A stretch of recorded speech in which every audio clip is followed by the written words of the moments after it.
So how much worry should there be around the strength of the consumer? Joining us now is Nick Modi, Managing Director at RBC Capital Markets, and Michael Baker, Senior Retail Analyst at D.A. Davidson. Great to have you guys both. Nick, I'll start it off with you because from the consumer standpoint, what we are facing are price increases.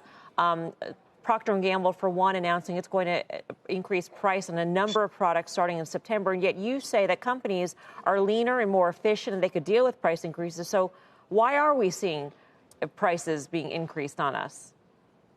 Yeah, thanks, Melissa, for having me. Yeah, there's multiple ways to get pricing, right? There's no question that these companies have to get pricing, but the way in which they do it, I think, is a lot more diversified than what we've been accustomed to the last few years. For instance, you can take pricing, but you can also reduce promotions or ineffective promotions, which there was a lot of across the world of consumer goods.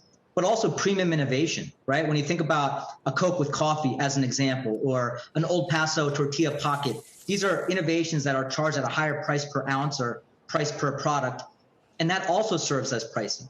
And then on top of that, you have productivity, just general cost savings that can help these companies offset rising costs. So net, these companies don't have to rely on pure price increases to offset inflation. There are other mechanisms. What are the chances, Nick, that even if these inflationary pressures abate, as the Fed says, they think it's transitory, that the pricing increases will be rolled back? What we've seen historically is that has not been the case, right? Yeah. Now, there is situations where you see it dealt back through, promotions, but those are more temporary than structural. In some instances, when you have a private label product, you might see more permanent rollback. So all in all, we are not expecting to see broad-based rollbacks when things start to normalize. We do think, and that's why, profitability longer term has been building for these industries, has been based on pricing. Michael, you cover the big box stores, so which are best equipped to handle this environment? I would imagine that some are able to demand that the supplier of the goods to them eat the cost as opposed to them paying more. But who is in that position? Right. Well, certainly scale helps in retail, and the bigger you are, you do have a greater ability to push back the pricing onto the suppliers. But we do think that some of the retailers will absorb some of the price increase and then pass along to the consumer. So it's sort of a shared response, if you will, with the consumer absorbing some of the pain, the retailer some, and supplier some. So some areas in particular, though, that we think some names that are really well suited to pass on inflation. The home centers, Home Depot and Lowe's, we know that lumber costs have been up quite a bit. We think that will be passed on and has been passed on generally to consumers. But again, I think scale matters, and the bigger you are, the more able you are to push back on the suppliers.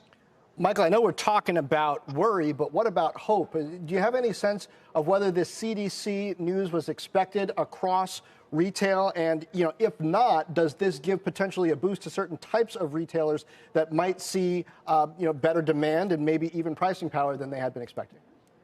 Sure. I think it's a little bit sooner and a little bit more positive than a lot of retailers were expecting. I think everyone generally expects the economies to open up, but to have a no mask mandate or the mask mandate lifted this quickly, I think probably is a little bit of a surprise. When I think of no masks, I think of Ulta.